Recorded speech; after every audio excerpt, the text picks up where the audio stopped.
माननीय सदस्य श्री चंद्रशेखर जी।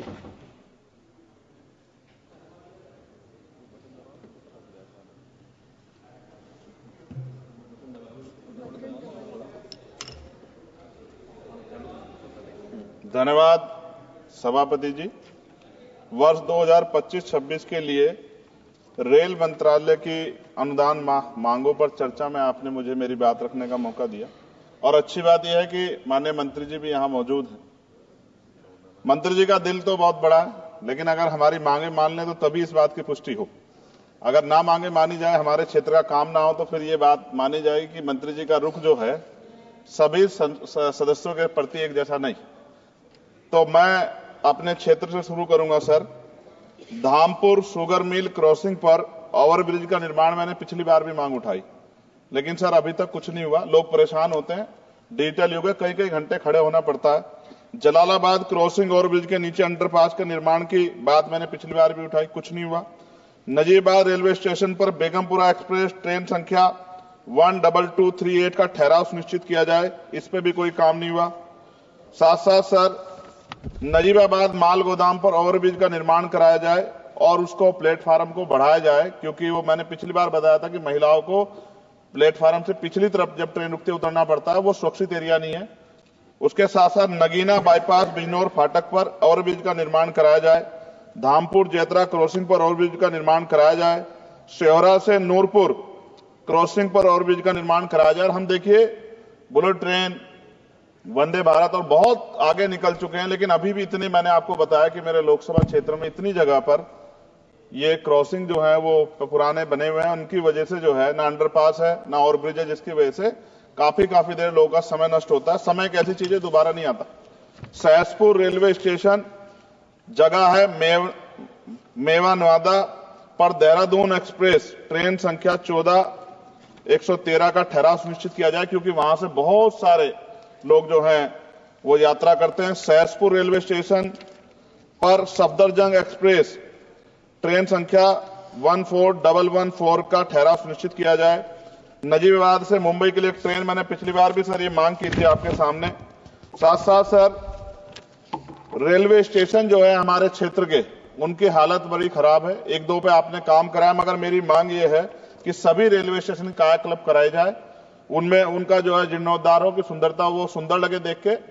दूसरा, रेलवे में सुरक्षा व्यवस्था, कई घटनाएं हमने देखी जहां सुरक्षा व्यवस्था पे बड़े सवाल खड़े हुए। और एक तो हमारे लोकसभा के मेंबर ही थे राजस्थान के, उन्हीं का फोन वगैरह चोरी हो गया था अभी बाड़मेर वालों का।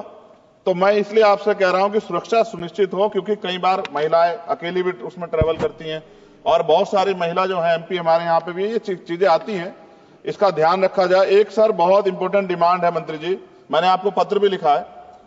रेलवे प्रशासन उत्तर मध्य रेलवे आगरा के कार्यालय सीनियर सेक्शन इंजीनियर ईदगाह द्वारा एक पत्र लिखा गया 11 तारीख को, और जो डॉक्टर बाबा साहब अम्बेडकर के समय में जो एक अम्बेडकर भवन बना था, जो निकट फाटक संख्या 75A 12 खंबा पे, उसको अतिक्रमण घोषित कर दिया गया। ये क्या मैं ये मानूं कि ये सरकार का डॉक्टर बाबा साहब अम्बेडकर के प्रति सम्मान है, प्रेम है, कि बाबा साहब अम्बेडकर के नाम पे बने भवन को अतिक्रमण घोषित करके कह दिया 15 दिन में हटा दो। ये गलत, मैंने आपको पत्र लिखा है सर, इसका संज्ञान ले। दूसरा सर, सहारनपुर से लखनऊ तक वंदे भारत ट्रेन चलाई जाए। SC ST के OBC का बैकलॉग सर आपके यहां बहुत है, भरा जाए। कोरोना काल में बंद, पिछली बार मैंने मांग उठाई थी कि वो ट्रेनें चलाई जाएं।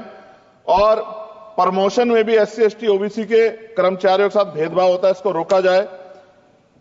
मैंने पिछली बार लोको पायलटों की मांग उठाई थी कि उनको जो है 2 रात को 2 दिन ड्यूटी करने के बाद फिर ड्यूटी कराई जाती है, और वो लोग जो है फिर कई बार कई घटनाएं ऐसी घटती हैं कि एक नींद की झपकी लगी और एक्सीडेंट हो गया, और सारा दोष आपकी तरफ आता। तो अभी ये दिल्ली में भी एक घटना घटी और कई सारी ऐसे ट्रेन घटना घटती है। इसके लिए मैं आपको नहीं दोषी मानता, लेकिन मैं कहता हूं कर्मचारियों को उस तरह की सुविधा मिलनी चाहिए कि वो जब वो ड्यूटी करें तो अपने आप को परफेक्ट महसूस करें। लेकिन अगर ये इस पे ध्यान नहीं दिया गया तो किसी दिन कोई बहुत बड़ी घटना घटेगी। तो लोगों के जीवन की कीमत होनी चाहिए।